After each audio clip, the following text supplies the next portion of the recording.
ನಾನು ಮಹಿಳಾ ಠಾಣೆ ಪೂರ್ವ ವಿಭಾಗದ ಇನ್ಸ್ಪೆಕ್ಟರ್ ಶೋಭಾ ಮಾತಾಡ್ತಿರೋದು.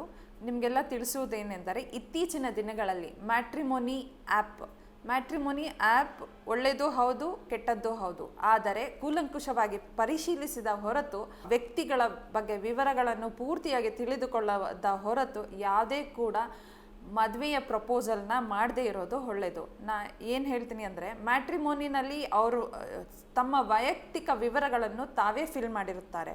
ಸೊ ಹಾಗಾಗಿ ಅದನ್ನು ಪ್ರತಿಯೊಂದು ಅವ್ರ ಕ್ವಾಲಿಫಿಕೇಷನ್ ಆಗಿರ್ಬೋದು, ಅವ್ರ ಯಾವ ಕೆಲಸದಲ್ಲಿ ಅವರು ಇದ್ದಾರೆ ಅನ್ನೋದನ್ನು ಹುಡುಗಿಯ ತಂದೆ ತಾಯಿ ಆಗಲಿ ಅಥವಾ ಹುಡುಗನ ತಂದೆ ತಾಯಿ ಆಗಲಿ ಇಬ್ಬರೂ ಕೂಡ ಅದನ್ನು ಕೂಲಂಕುಷವಾಗಿ ಪರಿಶೀಲಿಸಿ ನಂತರ ಮದುವೆ ಪ್ರಪೋಸಲ್ನ ಮಾಡಬೇಕಾಗಿ ವಿನಂತಿಸ್ಕೊಳ್ತೇನೆ. ಏಕೆಂದರೆ ಕೆಲವಾರು ಸಂದರ್ಭದಲ್ಲಿ ಕ್ವಾಲಿಫಿಕೇಷನ್ಸ್ ತಪ್ಪಾಗಿರ್ಬೋದು ಅಥವಾ ಅವರು ಕೆಲಸ ತಪ್ಪಾಗಿರ್ಬೋದು. ಇದರಿಂದ ಕೂಡ ಇದು ಡೊಮೆಸ್ಟಿಕ್ ವೈಲೆನ್ಸ್ ಅಂತ ಹೇಳಿ ಕಂಪ್ಲೇಂಟ್ನ ತೊಗೊಂಬರ್ತಾ ಇದ್ದಾರೆ.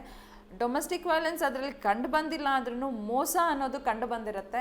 ಸೊ ಆ ಮೋಸ ಅನ್ನೋದು ಕೂಡ ಡೊಮೆಸ್ಟಿಕ್ ವೈಲೆನ್ಸ್ನ ಒಂದು ಭಾಗವಾಗಿ ಇತ್ತೀಚೆಗೆ ಕಂಪ್ಲೇಂಟ್ಗಳು ರೇಸ್ ಆಗಿ ಗಂಡ ಹೆಂಡತಿ ಮದುವೆ ಆದ ಹೊಸದರಲ್ಲೇ ಅಂದರೆ 1-2 ತಿಂಗಳಲ್ಲೇ ಕೂಡ ಮದುವೆ ಆಗಿ ನಂತರ ಆ ಪ್ರಪೋಸಲ್ ಮುರಿದು ಬಿದ್ದು ಕಂಪ್ಲೇಂಟ್ಗಳು ರೇಸ್ ಆಗ್ತಾ ಇದೆ.